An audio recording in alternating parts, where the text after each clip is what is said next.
All right, welcome back, everybody. Thirsty Thursday, number 13, the big 13-1-3. Here we go. Let's see if we can get this one kicked off a little better than some of our previous ones. Being the unlucky 13, we're gonna make it right tonight. So tonight we're talking about the art of EMS in the fire service, and we are honored to be joined by Chief Graig Temple of the Fort Bend County EMS in Fort Bend, Texas.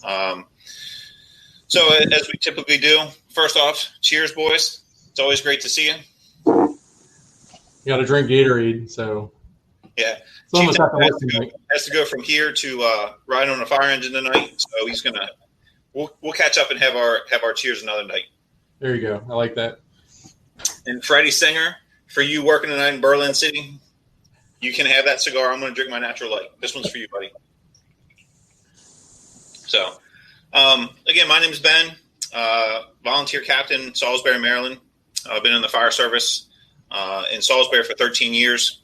So we'll go ahead and kick it around the room and get down to Chief Temple and kick tonight off. So go ahead, Trevor.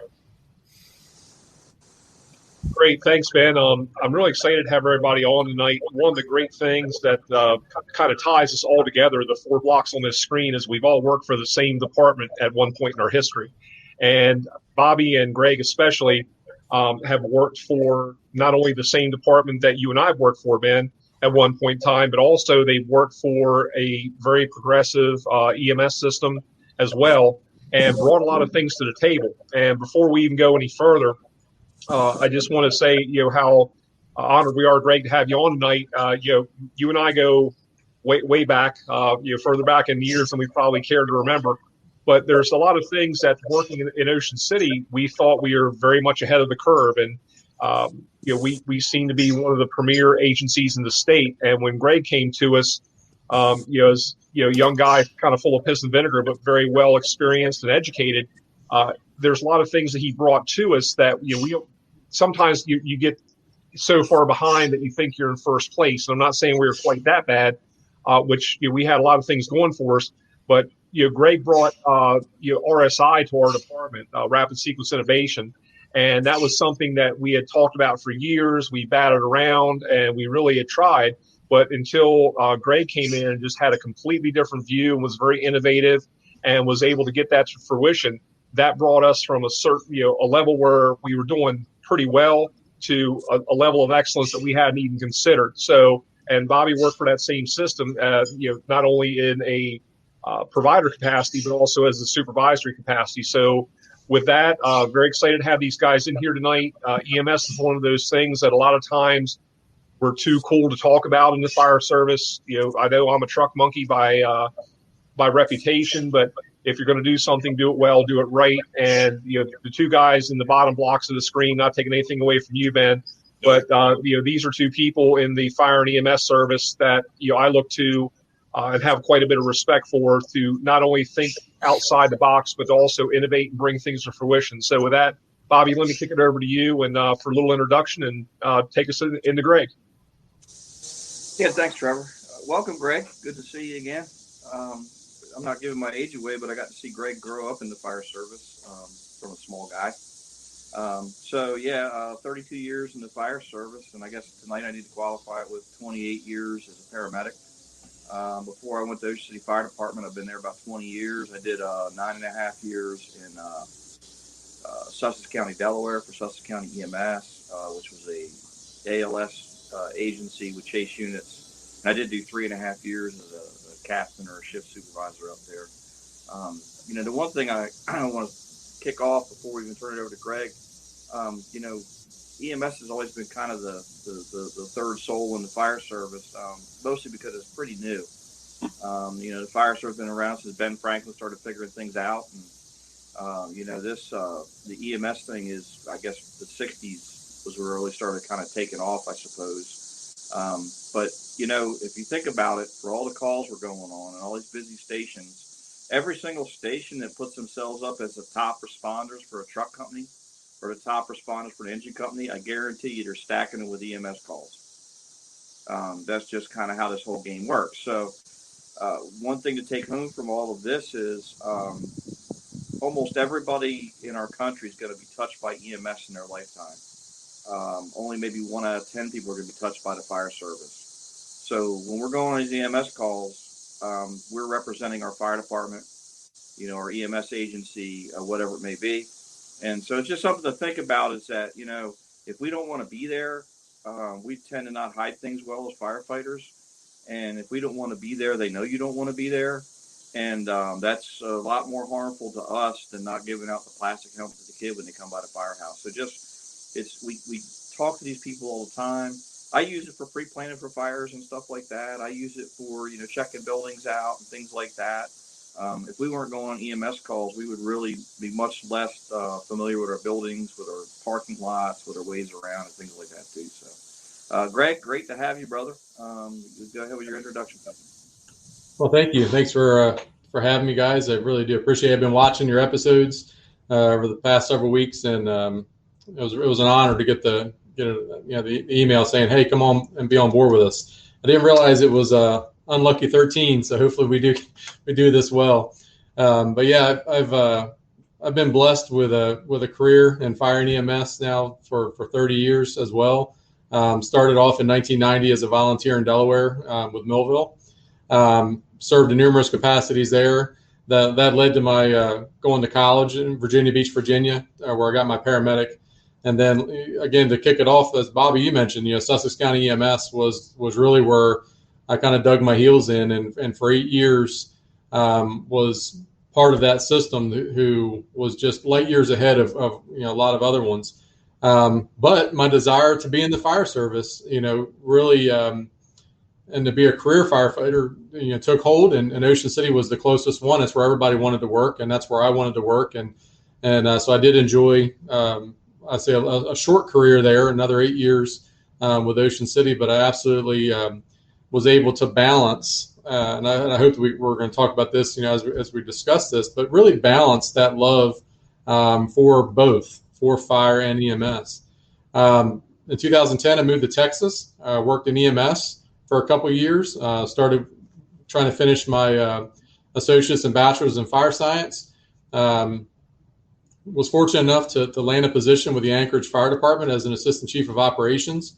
So I spent 2 years up in Anchorage with some great folks up there. Shout out to Paul Urbano, senior at Station 1. Trevor's wearing his big house shirt.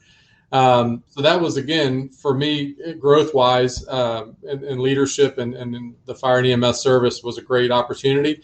But then I came home to Texas, and I've been here at Fort Bend County EMS now for 5 years. So, again, my love and passion for both still has kind of bled over, because I'm also a lieutenant with the Stafford Fire Department. So that's where I'll leave it here tonight and go be in the right front seat of Engine 22. So I'm still dabbling in both, and I think that a lot of us that are in the fire and EMS service have probably stepped through these landmines and have really navigated these waters to how can you be excited for that cardiac arrest, and just like you are for that structure fire. So I think we'll probably cover some of those topics. But Bobby, you've always been a big inspiration. I make the joke because I remember riding in the back of the ambulance with you, and paramedic 823, and I remembered your number for probably like I said 28, 30 years. But you and Hoovenen and a lot of the people that started the Sussex County program really were a big influence for me. And back then you didn't have as much gray hair, so that's how long ago that was. But truly, I think that it's not even a fine line; it's actually a wide avenue that we really need to discuss.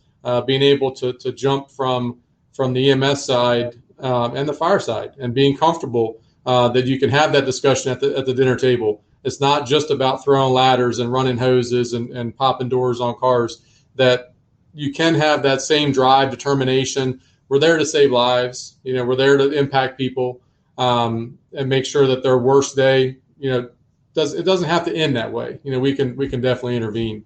So again, I appreciate y'all having me. Well, thanks again for joining us. And I think as we get started, we talk about having to do both. And I say maybe that's not the right way to do that, to phrase that as having to do both. We join the fire service, we become a part of this, and if you're going to be a fireman, if you want to run, if that's all you want to do is drive the fire truck, like Bobby said, and you're not going to go on EMS calls, well, you're not going to go very many places. EMS is 80 to 85% of what we do, so you have to do both.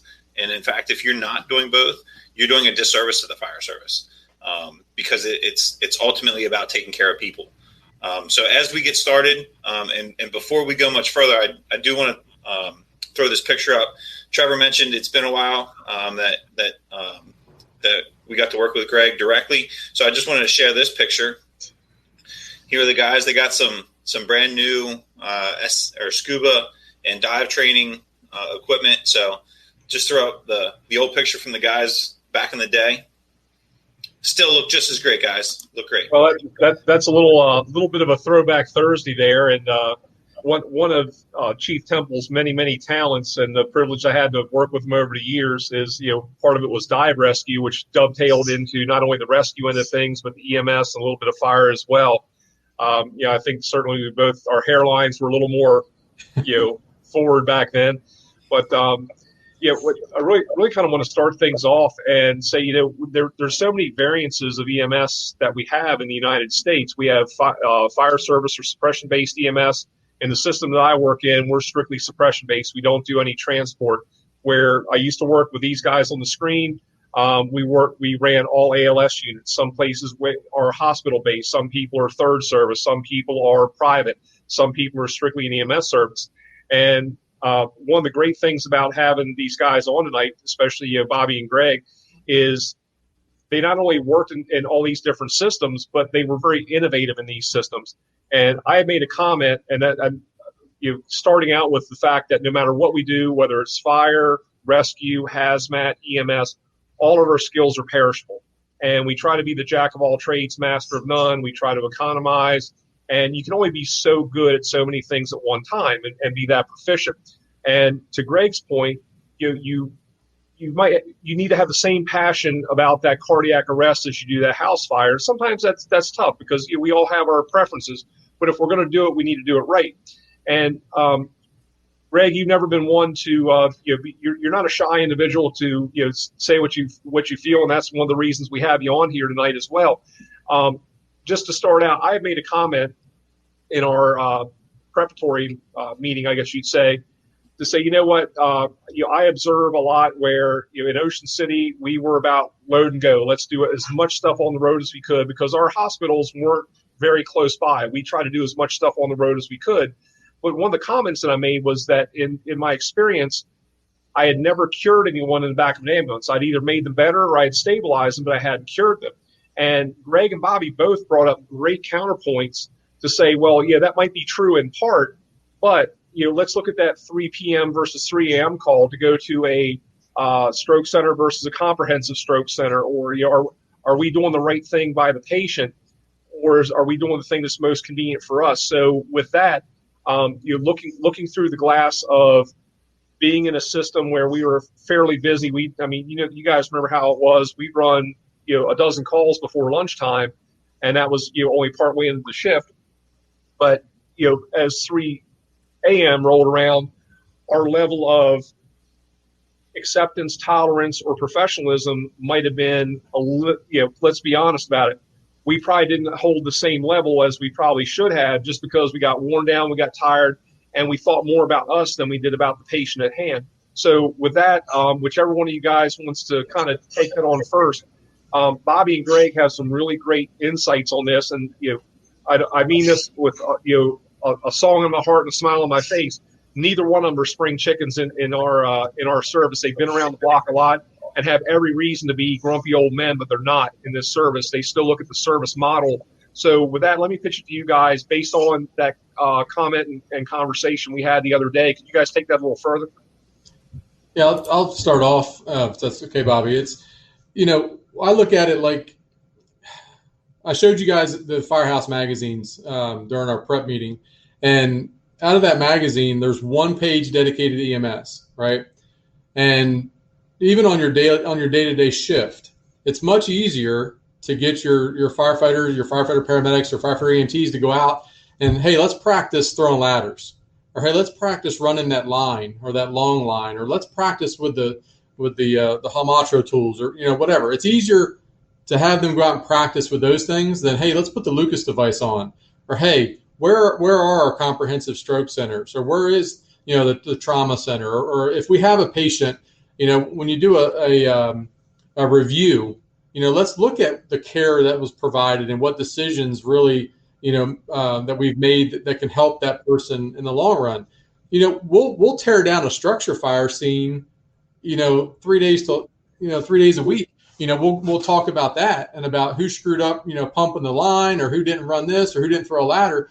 But do we do that after a medical call? Do we do it after a serious medical incident? And the answer is usually no. These bumper type chats are fantastic because we shouldn't live in a silo. We should all be working well together, very cohesively. And I use the term, we call them in Texas, we call them FROs, and it's first responder organizations. And that's essentially each fire department in my county. They run 99% of our medical calls or trauma calls. They're going to run those with us. And whether they're the first responder, or whether they're arriving simultaneously, or whether they arrive after us, every one of them is ready to help. So that's great for us. But thinking about how to break that barrier down and how to be consistent, it really goes back to the leadership side. There's something I see here in Texas. It's called the patch wearer. Some departments are required that you're required, if you want to be an officer, to be a paramedic. And then once you get that and you got the right front seat, when do you actually touch a patient?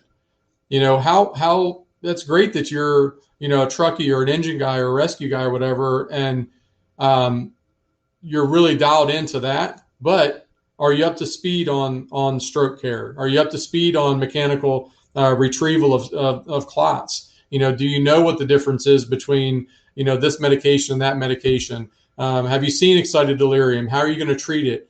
It's terminology, but it's practicality as well. So the people that wear the patches, but they don't touch patients anymore, their skills degrade so quickly, but yet they want to bark at the paramedics that are true paramedics that run the truck every day, and they want to try to bark orders at them, which it's just not, it's not fair. It's not reasonable, because you wouldn't want a paramedic come and tell you how to pump a truck or how to throw a ladder or things like that. So although we don't live in silos, we do need to stay current in our profession. And if you're going to wear the patch, then you need to stay current in both of your professions. So that way you can be an advocate, but you can also be proficient at your job. Greg, I couldn't agree with you more. And Bobby, I want to throw this to you in your position as well. I remember, in Ocean City, for example, and, love that department, love my career there. But to Greg's point, once you became an officer and you didn't touch a patient directly as much anymore, you were more about running the scene. You're more about incident command. You're more about system status management, making sure all your chess pieces were in place. One of the things I found a little bit disturbing was we had to perform evaluations on our personnel. So once that medical crew closed those double doors on the back of that paramedic unit and transported to the hospital, as a battalion level officer, I had no idea what their patient care was, what their interaction with the patient was, what their report to the hospital staff was, what their interaction with the hospital staff was, what their turnover information was, how efficient they were at getting themselves back in service. I didn't know jack squat about what they did until I saw them back in quarters. Yet when it came time to evaluate them, that was part of their evaluation. So it was unfair on both ends. If they were a good provider, I had no frame of reference. And, of course, the management at that time said, well, just give them a middle of the road mark, give them a 3 out of 5.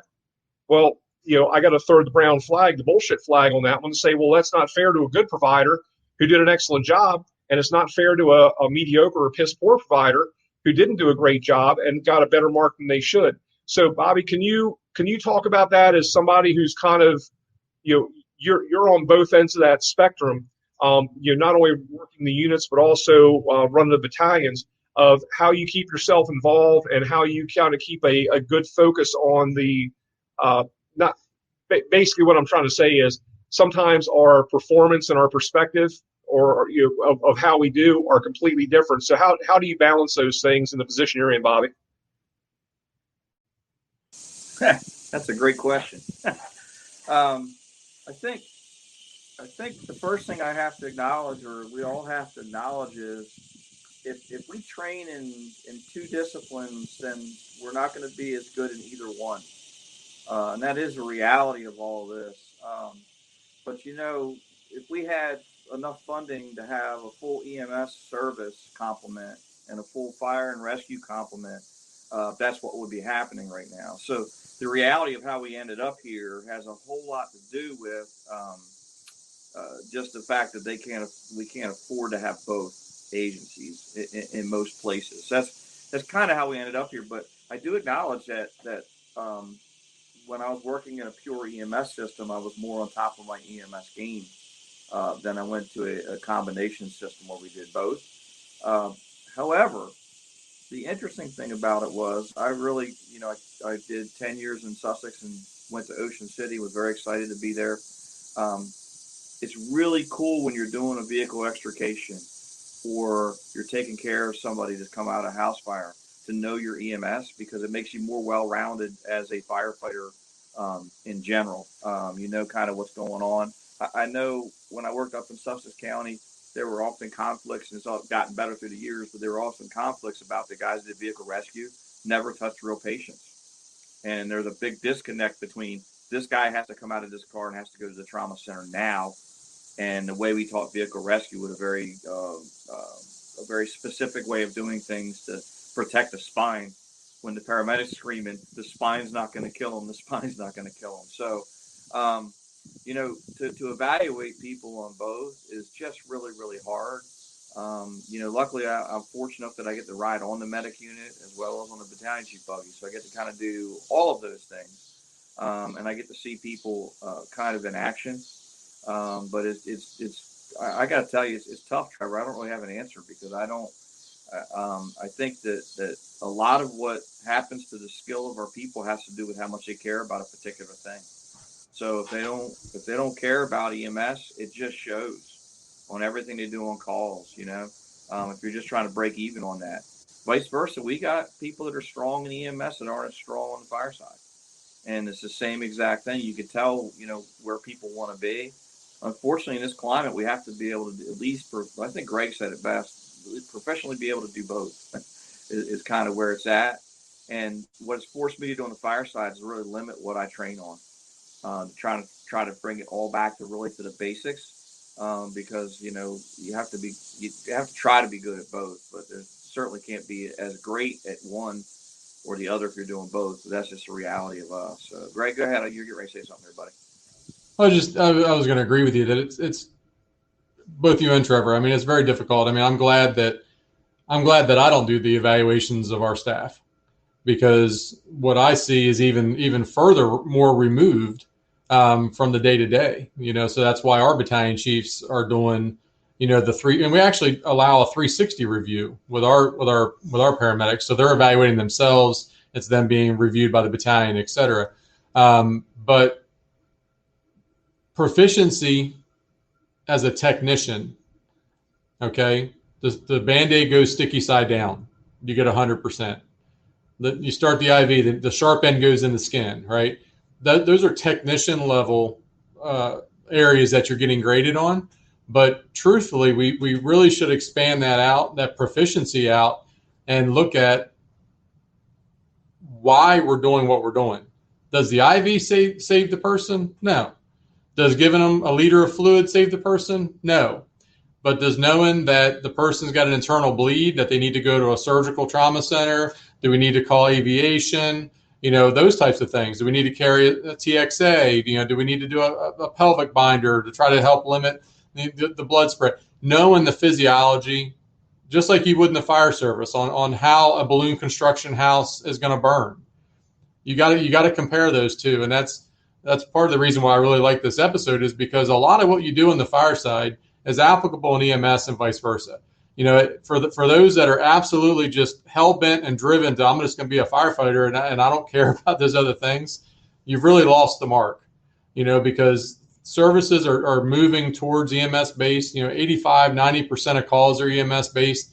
So why not? Why not take the leap of faith and understand truly how you're going to help? And as Trevor mentioned, you might not cure the person, but the decisions you make can either be detrimental and cause a catastrophic, you know, condition to be worse, or you're going to deliver them alive, or their, you know, again, their worst day is going to be able to be made better, you know, by physicians and things like that.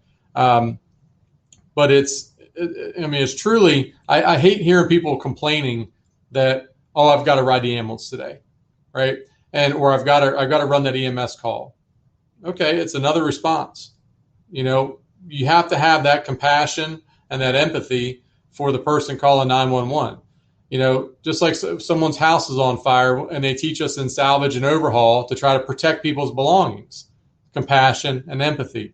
The same type of thing can be applied on the EMS side for that 3 o'clock in the morning grandmom who's had a complaint for 3 months and now it's just got to the point that where she wants to go to the hospital. Yeah, it sucks. It sucks being woke up for that at 3 o'clock in the morning when you could have handled it 3 months ago. But that's that person. They made the decision. That's the time they want our service. So they want our help. And we got to learn to adapt to that. Yeah, I would completely agree that compassion, that empathy. And it's one of the things we talked about a little bit on Tuesday. One of the things that I tried to do as best I could when I was more active riding the ambulance, and even it's still on the fire truck too, which I ride a little bit more frequently. But you treat that patient as it's a family member, and yeah, there's always that family member that's the black sheep that you're like, oh, got to deal with Ben again. Well, yeah, but then there's your grandma that you love, or your uncle and aunt that, you know, are like second parents to you. So you have to treat that person, you know, and give them that care that they deserve. Again, whether it's 3 o'clock in the morning, the third time that you've been there in 3 shifts, or it's the first time that they've called and, you know, they just don't feel well. They don't know why. And they didn't know what else to do. I think Bobby made a great comment again on Tuesday when we were doing our test run of no matter what job you do, there's a majority of it that's BS. Yes, I stubbed my toe. I called an ambulance because I stubbed my toe. Yes, I take my car to the mechanic because it won't start. Well, it's because my battery's dead. Like, to the mechanic, that is dumb. There's no reason why I should have taken my car to him, but I did. Like, that's what I thought I needed to do, and I think Bobby did a much better job of conveying all of that than what I just did. But like, you have to have that, and if you're not going to do that, then don't be there. Like, just don't be a part of it. So, and Ben, I have to agree with you. And I want to address a couple of questions that we have coming up on the screen. But to that point, Bobby made some. That's one of the things, Bobby, I love about you, brother, is that you put things in a perspective when you explain them. And Greg, you might remember this. I can't remember if you were still on shift then. When all this really dawned on me, because look, I've been guilty of it too. When in Ocean City, we called it our August attitude because, you know, things started just really going downhill. We got our just asses handed to us for all summer long. During state fire convention, everybody was somebody from somewhere, and by the 16th drunk 16-year-old that you ran, you just had your EMS perspective was very narrow at that point.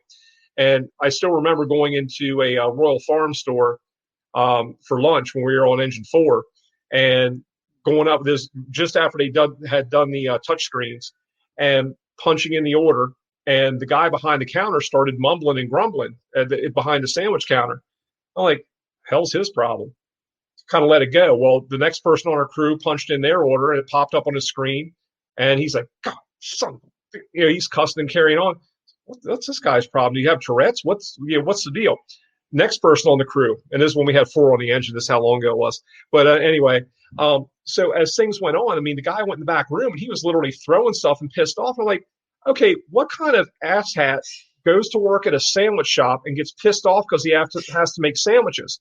And then all of a sudden I had this epiphany that, that's the same kind of asshole that goes to work in a fire station that says, wow, I'm really pissed off because I have to run a fire call or an EMS call.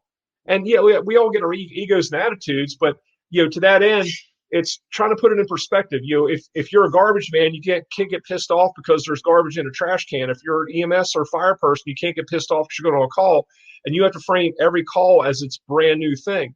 And I'm looking at what like Freddie's saying, like auto extrication. How many times have we been somewhere where an individual who doesn't have an EMS perspective starts acting like the Samsonite luggage gorilla with the Hearst tool and pounding the tool, the hydraulic tool, to try to get a purchase point. And meanwhile, this person who's cervically compromised is kind of doing this inside the car because that person has no perspective. And I agree, we have to have that. We have to have that crossover. And Rob's comment says, have you guys found that paramedics seem to do better on written promotional exams than EMTs? And if so, why do you think that's the case? And what can we do to help EMTs? I think because on the EMS end of things, and I'm fortunate in my state that we're required to have recency of operation. Every 4 years, we have to recertify as a firefighter. Every 2 years as a paramedic. A lot of states don't have that. If you certified in fire in 1986, there's no requirement in most states that you have to progress. You can stay at that level. Whereas EMS, I think, to Rob's point, is it requires you to learn and unlearn things. So you don't get so stuck in one methodology of thinking because, I'm telling my age here. Actually, Bobby's older than me, but that's beside the point. But like when I first started out, the first drug you gave in cardiac arrest was sodium bicarb. If I told a paramedic that now, they would throat punch me. It's like, what are you talking about?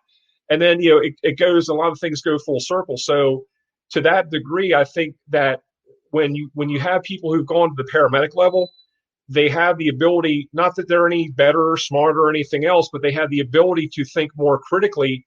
And we talk about treating the patient, not the monitor.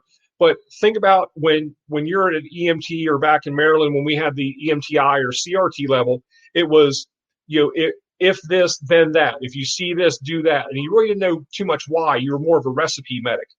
But when you got to the paramedic level, you knew the why behind it. Why?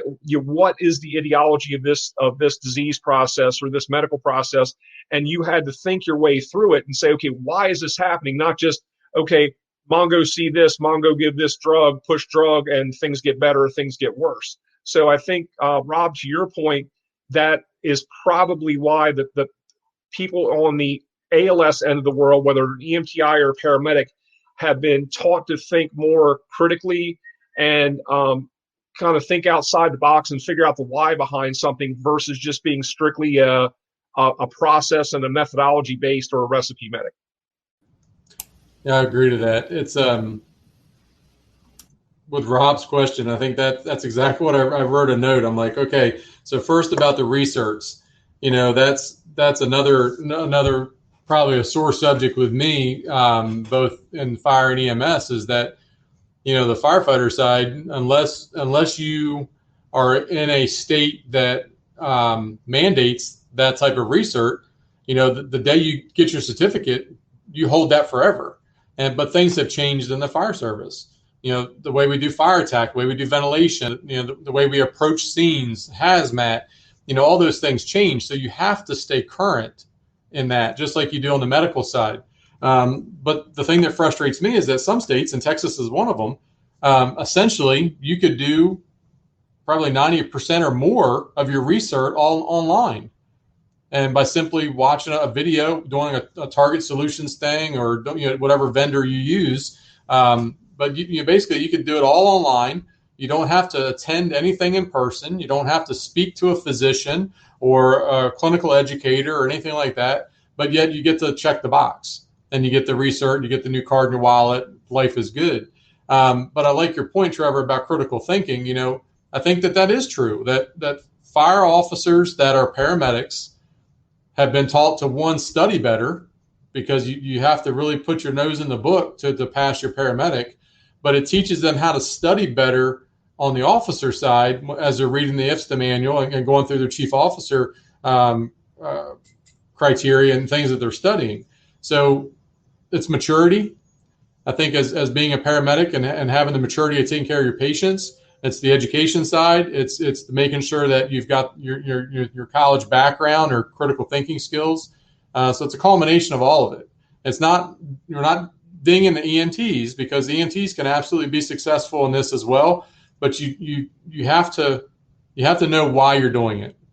And I can't believe you came up with etiology, Trevor. That just, that was like, damn, he's on the ball there. I would agree with Hey, one thing real quick. Even a blind squirrel finds a nut every now and then, so don't be too impressed. Trevor on the back of his computer has like these big words just taped there, and he just picks one out every now and then.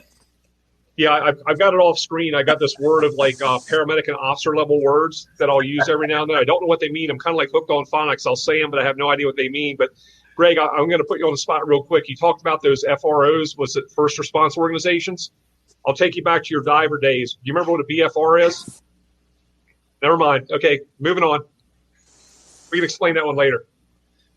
I was just going to tag on to what Graig was saying about and back to Rob's comment. I think one of the big things for paramedics being more successful in testing better on promotional exams and stuff like that is sorry, Hickman's comments are killing me here. Is that there's a more structured course program to go through for paramedic school. So like Graig said, you have to study, you have to get your nose in the book, you have to understand more to get to where you want to go. And I think to the second part of Rob's question is how do we help our EMTs? Is I think that goes back to mentoring, and we have to identify those people, and the people that have given the same effort, have had the same passion from when they started in the organization to when they get to the point that they want to be an officer, they want to promote up, they want to step up, is you mentor those people so they understand what the expectation is, that they know what it takes, that they have to get into the books, that they have to know the documents specific to the organization, that they know the city handbook, all that kind of stuff. And then when it's all over, and then you come back and you like after our fire, after our significant EMS calls, you do the hot wash. Hey, how'd you do? What's the good, bad, the ugly? I know the last process that I was fortunate to go through in Salisbury, and actually with the process with Rob, we all knew what time we were testing, and when I got out, came back out to my truck, and the first thing I look at my phone, and there's a text from Rob says, "Well, what'd you think?"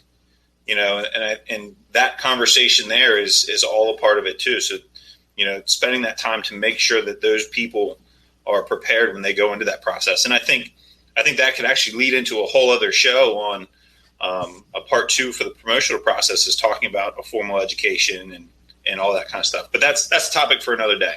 So, right. And Bobby and Graig, one thing I really want to throw at you, and what you just said, Ben, kind of reminded me of it. We're only as good as our last call. And that's something I truly believe, that you can be the saltiest dog as a firefighter, a rescue person, a paramedic. But if you screwed up on your last call, or you didn't do all you could have, that's where you exist until the next time you have a chance to apply what you've learned.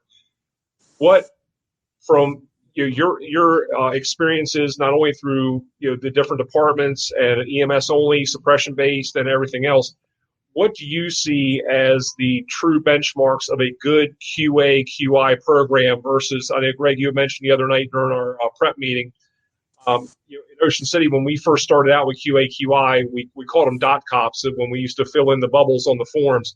And it was mainly to make sure that you colored in your bubbles correctly. It really had nothing to do with your patient care. And it certainly evolved from that point and has gotten to a much greater, more comprehensive. But Bobby and Graig, what do you see as the good, the bad, and the ugly of our QA, QI systems? I think, at least in my experience, to go from a system that did not bill to a system that did bill, in my old system, the QA, QI was really about the quality of the call.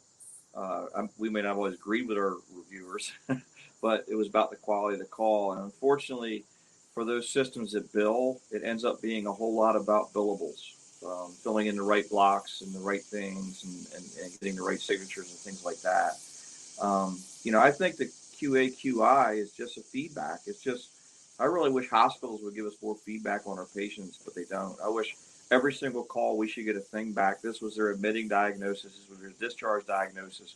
That way, as paramedics and EMTs, we could look at it and go, oh, man, I thought it was that. That wasn't even close. So I think that this is our ability to kind of get some feedback back and forth. I think what I did like about the Sussex County system when I was there is a long, long time ago, that it automatically sent an email for whatever whatever the review was. So if you were, it was normal or above normal or below normal, all of those got sent back to the provider. So they knew every single step of the way. And back then, as a captain, we had to do the entire shift. So I think they got people to do it now and things like that. But it's just a communication back and forth. It's just, someone else kind of looking over your shoulder and saying, hey, you sure you want to handle that call that way? Or are you sure that's what it was? And things like that. So that's kind of where I'd like to see it go. Unfortunately for us, it also ends up being a whole lot about billing, which we need the billing because we need to survive as a system also. So I'm not downplaying that part of it, but it seems like you can get really hung up in the billing. I'll agree. I think the field providers, and this is good for anybody. So looking at the fire side and the EMS side, you have to learn to accept constructive criticism well. We're not trying to kick you in the teeth, but when there's errors that have been made, or if there's ways that we can improve that next call, as we've previously talked about, this is a great opportunity to catch an event or catch a documentation error or things like that. So that way it's improved upon. So that way we don't run into a problem, because, just like on an EMS report is that's your document when you have to sit on a stand to defend it. The same could go with your fire report. So in some cases on extreme, fires or things like that, then I'm going to write that fire report like a soap note, because I'm damn good at it as a paramedic, and I can apply the same principle to my fire report. So that's where that's truly helped me write a very detailed chronological report of what happened, is simply because of my medical background. But a couple things I wanted to touch on, and again, these aren't things that are probably global yet, but QA/QI should not be punitive. You should practice, and what we practice here in Fort Bend is just culture. So what just culture basically says is that you don't come to work to screw up. We're not wielding the heavy stick. We're not trying to fire you. But unfortunately, we do have to identify the benchmarks. We have to identify what is the base level or the standard that the expectations are. And then here's how you ranked, And then if errors are continually being found, then it's obviously going to go down a disciplinary process or a work plan process. But it should be educational. We should be building our people up and making them better. Apply that standard to the fire scene. Okay. If you have a junior officer running an AFA, and Bobby, I think you mentioned this on Tuesday, if they're showing up, not putting their gear on, not putting their air pack on, not spotting the hydrant or the FDC and stuff like that, what's going to happen when it's a true call? What's going to happen when there's fire blowing out the windows, right? Now they got to go back and rethink about doing all those previous steps, where if we treat it like a real call every single time, then we're going to get better. Our muscle memory improves. So we can apply that on both sides. Let me talk about protocols. Having modern protocols are essential, and then using your CQI to match the protocol that's being applied to your patient to make sure that the steps are being taken. Pilots don't land planes without checklist. So I think most of us have been around EMS long enough there's some systems that are absolutely anal about the fact that you must remember, and you must be able to regurgitate every single, punctuation in the ACS algorithm. Come on, at 3:00 in the morning after multiple calls, etc., you may not remember what order something was in. It's okay to pull up an app on your phone or pull out the protocol book to verify. I'd rather you do that than make a mistake with a medication. But again, I think that a lot of people maybe twist it and make it old school, where let's modernize it. Let's make it easier for our folks. Discuss stuff with your partner. You should always be verifying before you do something, especially if it's one of those high risk skills that's high risk, low frequency. Me that normally sits behind a desk, I still love to run calls, and I go out and I try to spook my battalions by keying up on the radio and handling some simple call, just because I want to stay active, I want to stay current. But they always think they've done something wrong, and that's why I'm out scoping their district. But I want to make sure that I know what to do. And if I roll up and all of a sudden I've got to do a humeral IO, holy crap, I'm gonna stand back a second and think it through in my head before I do it, because I'm not as good as I used to be. I make the joke to my medics. I'm like, hey, the kid's still got skills, and I'll still bump you out of the way for an airway. And they laugh at me, but they're going to have bruises. Yeah, I'd be worried if you came on my call too. One of the things I think, that we need to think about is, so almost 30 years ago when I started as a paramedic, there weren't paramedics in my county. So we were like the first ones. And so what ended up happening was, when we went to the hospital, nurses were furious that we were doing IVs. Anesthesiologists were furious that we were doing tubes. Doctors were like, what the heck are you guys doing? I mean, we'd met a lot of resistance just because this state had always just had EMTs and didn't have paramedics coming in. And all of a sudden, here we were. So you go 30 years forward, and it's commonplace at work now to go straight to the cath lab with a STEMI and give a report directly to that surgeon, which is just amazing. The other day we had a head trauma with blood thinners, and we didn't even go in the ER. We went straight into the CAT scan. There's the bleed, 3 or 4 minutes later. It's truly a privilege to be able to do those kind of life-saving measures, because when you cut out that extra time in the ER, you really do save lives. And how do we get there? By competent providers coming in and becoming to be trusted by the hospitals. So if we have a lot of providers that don't want to do their job, and they don't want to do IVs, and they don't want to do the treatment, they don't want to give good radio reports, and they don't do stuff, we kind of lose that privilege. And it's really cool to do stuff like that. I remember even when I started, I was up in Newcastle County where they had paramedics, and we went to Christiana's, our big trauma center in Delaware.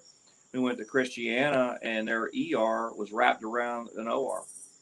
And literally, we had a serious accident. We pulled a patient in there and gave a report directly to the trauma surgeon while he was scrubbing, while the anesthesiologist was getting ready to go.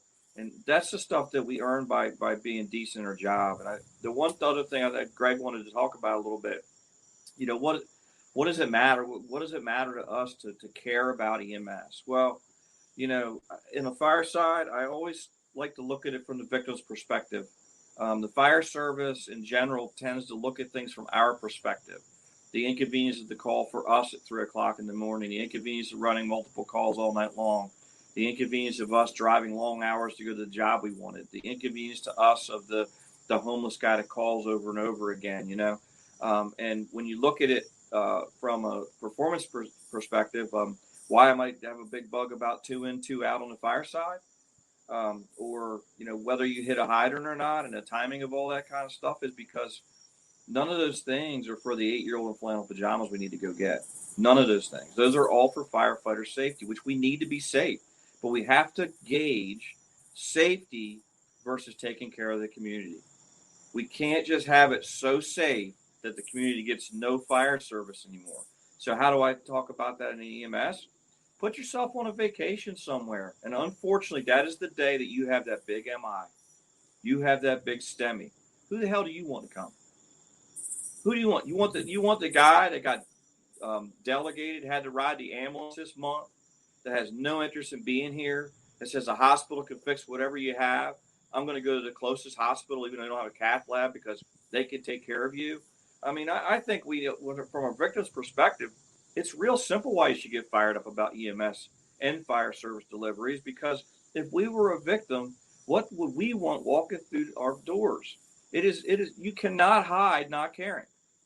You cannot hide not wanting to be there. I'm telling you, especially when victims are in a bad place and they're scared and they see that you just, not interested in their problem and all that. So the way to get fired up is think about it from the victim's perspective. Yeah, it's a homeless guy. Maybe it's a homeless guy that did 2 tours in Iraq. Maybe it's a homeless guy that was in Vietnam and never got his life back together because of things. We kind of take people for granted that we know what's going on with them. In reality, none of us know what's going on with anybody else. And so when we go out there on the street, I just think the way I keep fired up is I always think about a victim's perspective. How would I want my mother treated with a heart attack? How would I want my brother treated when he got in a really bad car accident? How would I want a kid to be looked at in a house fire? They're all the same thing, man. We make a difference. We really do count in this whole thing. And, that's just my thoughts process on it, is put yourself in the victim's perspective and everything becomes crystal clear for you. Yeah, and Bobby, I mean, you're preaching the gospel there, absolutely, and sometimes we forget that. You're right. We do what's more convenient for us at 3 a.m., whether we're trying to get that refusal or we're trying to go to the closest available hospital versus the most appropriate medical facility for that patient. And, we got to kind of think beyond our own convenience. And Graig, one of the things, because I know you've done this a million times over, how do we establish that rapport, not only with our system medical director, but with the ER docs, the people whose licenses we're operating under? Because I know as providers sometimes, I know I've done it myself. I've gotten butthurt when I've asked for orders, and I have a doc that doesn't know me, I don't know him, or her, and they get very, very conservative, and I'm pissed off because I wanted to do something for my patient, and they didn't have that trust and faith in me. But at the same time, instead of taking the opportunity, if time allows, to go and have that educational talk between us and say, hey, why did you deny me this? I just kind of get my ass up on my shoulders and say, okay, Dr. Smith, he's just an asshole. He doesn't know what he's doing. And so from that point on, I might have that mindset that, okay, if Dr. Smith is working ER tonight, I'm not going to ask for anything because he's just going to deny me. And then, I've already predisposed my patient to a lesser level of care because, I've established this, this headbutting. So what are some good ways you establish with your EMS medical director as well as your emergency room doctors? And when we worked in our systems in Maryland, sometimes we'd have the ER physicians would work at 3 or 4 different ERs. So we got to know them usually. But how do you bridge that gap? Well, it's truly night and day difference between life here in Texas as it was in Maryland or even Delaware. In Texas, we do not have statewide protocols. So we have individual department protocols, and each individual department's medical director can allow you to do, carte blanche essentially, as long as you're trained in it, as long as they sign off on it. So essentially we don't, 99.9% of the time, we don't have to call for orders. We do what's within our protocols. Our protocols are broad enough to allow us the leeway to be clinicians and to truly use what's in our bag of tricks to try to come up with the best outcome for the patient, as long as we're thinking. And then it's gonna all come back around to the CQI process. So if we do have a protocol variance, then we're going to go back and look at it. Do we need to expand the protocol, or was the provider's knowledge base not there, et cetera? But one of the things I've got to say is that you can't have a signature medical director. You can't have a medical director that's disengaged, that runs, no offense, but runs a family practice and knows nothing about emergency medicine, that is not a specialist in emergency medicine. Because, truthfully, if you're not pushing the science and you're not pushing new medications and new treatment modalities and things like that, you're probably going to be stuck back in the 80s. You're back in technician level. You're checking the boxes. That's all that you're doing. But when you do run into a conflict with a physician like that, it's absolutely, and I ran into this when I was early in my career as well. Don't be scared. Don't be scared to go ask them a question. Don't be scared to go up and again, during the resuscitation is probably not the time, but call back later or talk to the charge nurse or try to get that physician to give you a reasoning. Because if you can have an educated discussion and you're articulate with what you're trying to explain to them, they may just have misunderstood. When you're on the phone or the radio, you may not have painted a picture well enough for them to say, okay, yeah, I'm going to give you that order to push that medication that could potentially kill that victim, just because I don't think you know what you're doing. But it also, especially with the hospitals that you go to time and time again, the way you carry yourself and the way that you provide patient care to that 3 a.m. call versus that cardiac arrest versus the trauma, it all carries with you. So if you treat that patient like shit at 3 o'clock in the morning and you see that team of those nurses and doctors, and then all of a sudden you're calling in for orders and they're like, oh, that's that guy who treated that last patient like crap. Is he really doing what he's supposed to be doing? Right. So you have to be professional. You have to carry yourself well. You have to establish rapport and relationships. And this isn't the jovial, hey, let's go have a drink type relationship. It's a professional relationship. That's the way the physicians want to interact with you. They want to know that you know what you're doing, why you're doing it. You know the physiology, you know the pharmacology, you know the mechanisms, you know all those components, because then you can have an educated discussion. If you're going in as an EMT and trying to school the doctor on a bifascicular cardiac block, they're probably going to punch you out the door. But if you can go in and explain vessels and blockages and EKG changes and why the nitro didn't work, et cetera, then they're going to be like, wow, this person knows what they're talking about. And let's have an educated discussion. And again, I just go back to Bobby. When he first started, it was so cool being the junior firefighter around the station, listening to the medics study at the firehouse, because they were talking about things, just getting you pumped up about it. And that's really what needs to happen now, because I know we're getting close to the end, but one of the things I wanted to challenge our fire officers and our firefighter paramedics out there is that when you're drilling on the fire side and you're running a line or throwing a ladder, forcing doors, things like that, come up with an alternative EMS drill that you can do with it. Focus on pit crew CPR. Put a Lucas device or a geyser squeezer, whichever one you're carrying, put those on. Perform correct bag valve ventilations. Get the video laryngoscopes out and practice with placement of your ET tubes. Please don't just get focused on one, because you've got time. You work 24-hour shifts. In our cases, we work 48-hour shifts. Anybody wants to come to Texas, our paramedics work 4896s. I'm going to be hiring in January, so fbcems.org is our website. Just throw the plug in there real quick. But truly, you've got time during your shift. If you're going to spend an hour to drill on hitting a hydrant, go back to the station and spend an hour on med math. Look at pharmacology. Pull out the pelvic binder that you haven't used in a while, or the hair traction. I mean, because you're going to need it at some point. So just spend that time. Yeah, and Graig, to your point, and I think that there's such a difference, because coming from Maryland, where we had a statewide protocol with regional variants, I'm the same in Florida. Whatever, if our medical director says we're going to do it, we're going to do it, but we better be good at it. And so we have a lot more freedom to do things. And I'm very fortunate that our medical director, he actually came from shock trauma in Baltimore originally. He came from the field. He was a firefighter paramedic outside of Baltimore for a while, wound up down in Florida.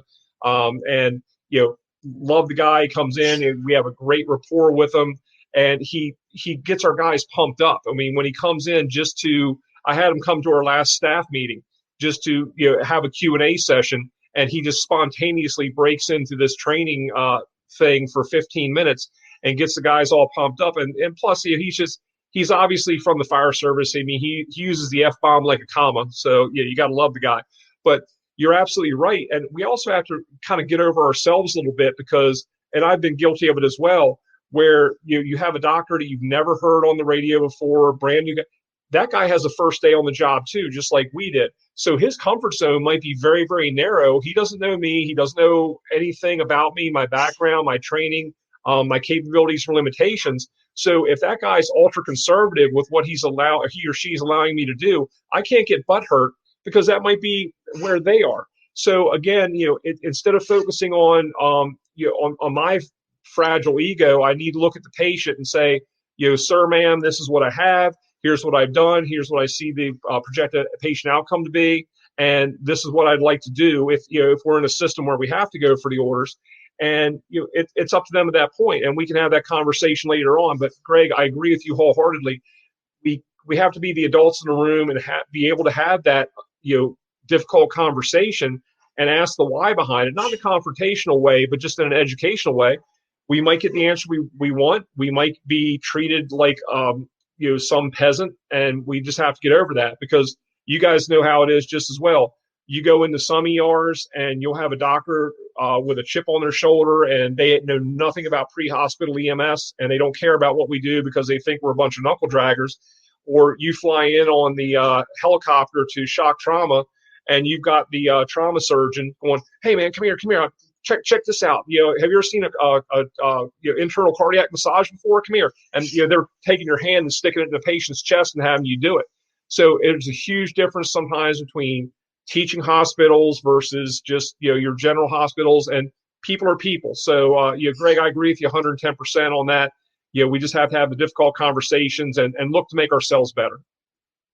Freddie asked a question earlier. I saw it pop up, and I made myself a note. I wanted to go back to address it, but he talked about when you do CQI, are you seeing improvements in actually the providers? And again, this isn't everywhere, but this is unfortunately what you see, is that most organizations don't spend the money on their infrastructure to get their training staff, their leadership up to where it needs to be. Now, fortunately, I've got a deputy chief and 6 lieutenants in my training division.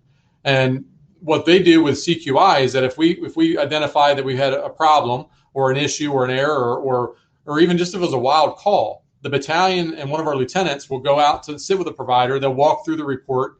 And then what we offer at that point is again, if it's down one path, it's remediation. And we also offer lab work. Come into our lab. We have a sim lab. We have 4 classrooms. One of them's video and audio recorded where they can go in. We can run them through their paces. We can make sure their skills are up to speed. We can engage them at that level in order to see improvement. And we absolutely have.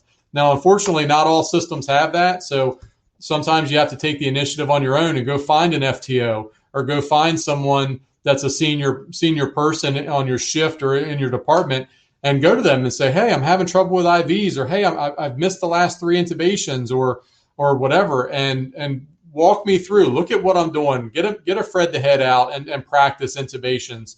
Again, it's not as realistic as a human being, but at least the mechanics can be checked and verified that you're doing things correctly there. A lot of it's being humble. Ask for help.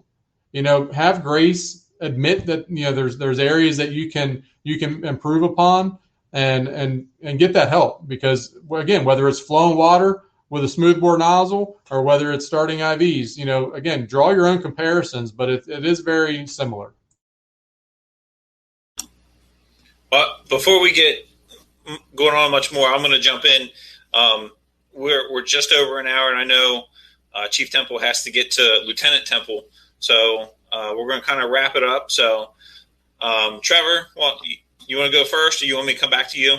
Nope. I'll get my jabber drawing out of the way. Guys, thank you again for tonight. We could go on about this for hours and probably have so many different subsets of conversation. Bobby and Graig, especially, you guys have such a diversity of experience and skill in the EMS, well, in all worlds, but especially in the EMS world, that you bring to the table. And really appreciate you sharing that tonight. As always, we always encourage the people viewing this to reach out with any questions. And, as much as sometimes we default to say, okay, I'd rather be fighting a fire, doing a vehicle extrication. If we're going to do something, we need to be good at it, and we need to put the sweat equity into it, just like we do anything else. To Graig's point, especially on those low frequency, high impact events, practice on them. And even the things that we think we do well, practice on them, because sometimes your performance or perception can be very different. We think we might be really, really good at something, and we might not be quite as good as we think we are, just because we're in a bubble. Take that constructive criticism from the outside. Go to your mentors in the fire service, and just like Bobby, I still do it right now, and Graig, you as well. I'll show up on the most routine call, and they see a guy in a white shirt with glitter shit on his collar, and like, oh my God, what's wrong? Are we being audited? What's happening here? Is there a problem with the union? Now I'm just kind of showing up to keep because my skills are perishable, and I need to go out there and be able to do this stuff. Because if I'm going to evaluate somebody and be able to say this is what you're doing well or not doing well, I need to be a little more genuine about it. And my skills have atrophied as a paramedic. I'm more of a card carrier, and more of an administrator than I am a practitioner. And I purposely try to find that balance. I'm not as good of a paramedic as I used to be, and I know that. And I'm not that I'm okay with that, but I'm cognizant of that fact that when I go and I talk to my people out in the field and figure out what they need in the trenches, it's a huge difference in going back. And I think, Graig, you had mentioned it. I don't need a clock tower and a DeLorean to go back to 1986 and say, well, back in the 80s, we used to do this. That's great. That's wonderful around the campfire and slinging back a couple beers. But in today's world, you need to be ahead of the curve. You need to stay. You need to be a student of the game, whether it's fire, rescue. And I know where I am, I still think rescues are those big red trucks with hydraulic tools and tandem axles. They actually call them ambulance, or they call them ambulances here, or rescues. I mean, I'm still kind of getting into that whole nomenclature, but you're absolutely right. We have to be progressive in our field. We have to be forward thinking, and always think about the patient. Think about the patient outcome, not about what's convenient for you and what's going to be best for you, or, hey, my shift ends in 15 minutes and I've got at least 30 more minutes of report to do, so I'm going to half-ass this thing just to get out of here. Do things right, do it the right way. And just like Brother Hickman said a little while ago, there's nothing more humbling than going into a court of law and seeing your EMS report projected on a screen, and then you having to go line by line through it. So consider that any call you go on is public record, and you're held accountable for it. So do the right thing every time. And but to wrap things up, thank all of you for being here tonight, especially you, Graig, as being our guest and sharing your wisdom with us. I know you've got just a boatload of experience, and I was very happy and honored to be able to share some of your career with you. So thanks for being on tonight.